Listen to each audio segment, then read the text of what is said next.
बताइए आपका पेट दर्द मरोड़ कैसा है इस समय? अब तो बिल्कुल फर्स्ट क्लास है। मतलब दवा से अभी दवा खाई कितना दिन हो गए आपको? दवा खाए हुए कम से कम 3 महीना हो गए। 3 महीना हो गए। 3 महीने हो तो गए। 3 महीने से अभी कोई तकलीफ नहीं है, कुछ भी नहीं है।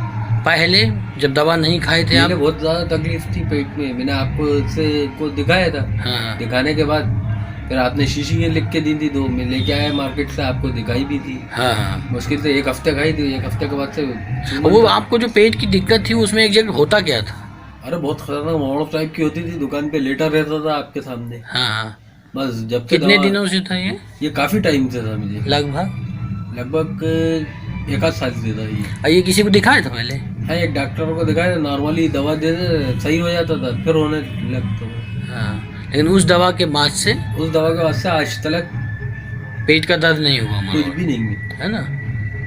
जैसे वो वाली दवा, अंग्रेजी दवा खाते थे। हाँ। उससे ये होता था कुछ ही दिन के लिए सही हो जाता था। हाँ। फिर वापस होने लगता था। अच्छा। मतलब 1 हफ्ता तक सही रहता था, 1 हफ्ते के बाद फिर होने लगता था।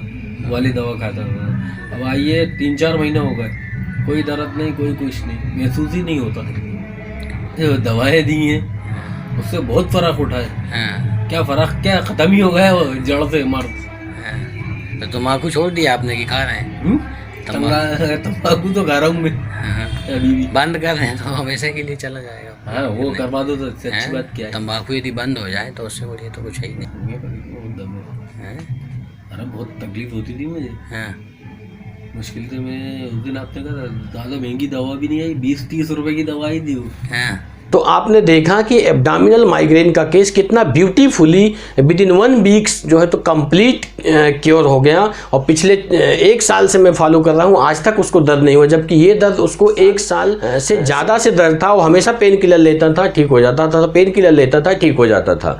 तो मैं आपको ये बताना चाहता हूँ कि यदि इस तरह का दर्द है किसी को या इस तरह की कोई तकलीफ है तो आप होम्योपैथ को ज़रूर कंसल्ट करें, क्योंकि पेन किलर किसी चीज़ का सलूशन नहीं हो सकता।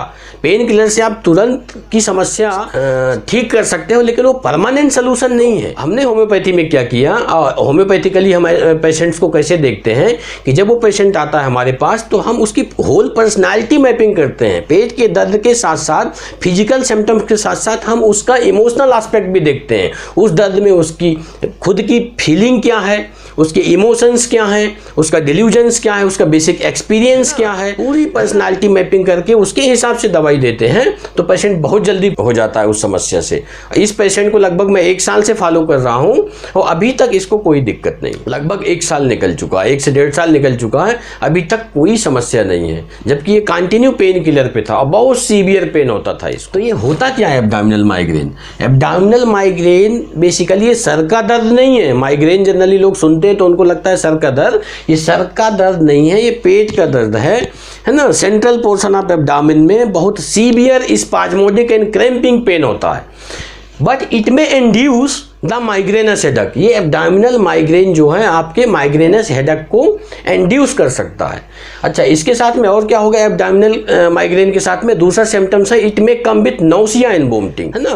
कुछ पेशेंट इसमें साथ में नोसिया और वोमिटिंग की कंप्लेन भी कर सकते हैं। जनरली एनोरेक्जिया की कंप्लेन करते हैं, लॉस ऑफ एपेटाइट, एनोरेक्जिया, भूख नहीं लगती उनको। जनरली क्या बोलेंगे कि हमें भूख नहीं लगती, खाना नहीं खाता। 1-2 दिन इसका दर्द जो है तो जनरली 1-2 दिन तक रहता है। किसी पेशेंट में 1 घंटे में भी अपने आप जो है तो ठीक हो जाता है, पर इट में लास्ट एटलीस्ट जो है तो फॉर 1 to 2 या 3 डेज तक ये जो है तो दर्द रहता है। और क्या हो सकता है इसके साथ में? अच्छा, एज ग्रुप देखें कि ये किस एज ग्रुप में होता है तो जनरली चिल्ड्रंस एंड एडल्ट दोनों में हो सकता है। ऐसा नहीं है कि चिल्ड्रंस में ही होगा, चिल्ड्रंस में मोर कॉमन है पर एडल्ट में भी हो सकता है।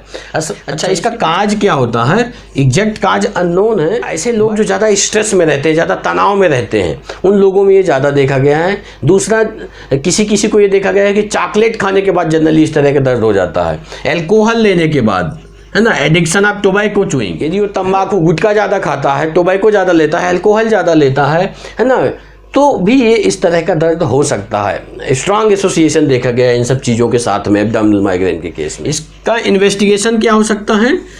इसका इन्वेस्टिगेशन, क्योंकि एग्जैक्ट काज ही नहीं पता तो इन्वेस्टिगेशन क्या होगा, तो एग्जैक्ट इन्वेस्टिगेशन नहीं पता, पर हाँ differential diagnosis must be rule out. ये नहीं कह सकते कि हाँ एब्डोमिनल माइग्रेन है तो अब इसमें जांच कुछ भी नहीं करनी है। यदि आपको लगता है तो डिफरेंशियल डायग्नोसिस जरूर रूल आउट करना चाहिए कि दर्द का कोई और दूसरा कारण तो नहीं है। जो भी आपको लगता है उसके हिसाब से इन्वेस्टिगेशन करके चीज़ों को रूल आउट जरूर कर लेना चाहिए। जनरली एब्डोमिनल माइग्रेन की डायग्नोसिस क्लिनिकल बन जाती है, क्योंकि वो पूरी लंबे समय की हिस्ट्री देता है, लॉन्ग स्टैंडिंग इलनेस देता है, कितने साल से होता है, फिर अपने आप ठीक हो जाता है। चाहिए ट्रीटमेंट इसका एलोपैथी में कुछ नहीं है। जनरली पेन किलर देते हैं, एंटी माइग्रेनस ड्रग देते हैं, जैसे सोमाट्रिप्टेन, रिजाट्रिप्टान, है ना, इस तरह की दवाइयाँ देते हैं। Along with sometimes ibuprofen plus acetaminophens भी दे देते हैं, तो ये सिम्टोमेटिक रिलीफ इससे मिल जाता है। पर होम्योपैथी में यदि हम अप्रोच करते हैं तो आपने देखा ही, तो मेरी आपसे यही रिक्वेस्ट है कि please use homeopathy as a primary mode of treatment, not at the end, कि जब आप हर जगह से हार जाओ तब आप होम्योपैथी के लिए आएँ। यदि आप चाहते हैं कि हैप्पी और हेल्दी रहें तो आप हमेशा होम्योपैथिक ट्रीटमेंट को ही प्रीफर करें, आप फायदे में रहेंगे। Thank you.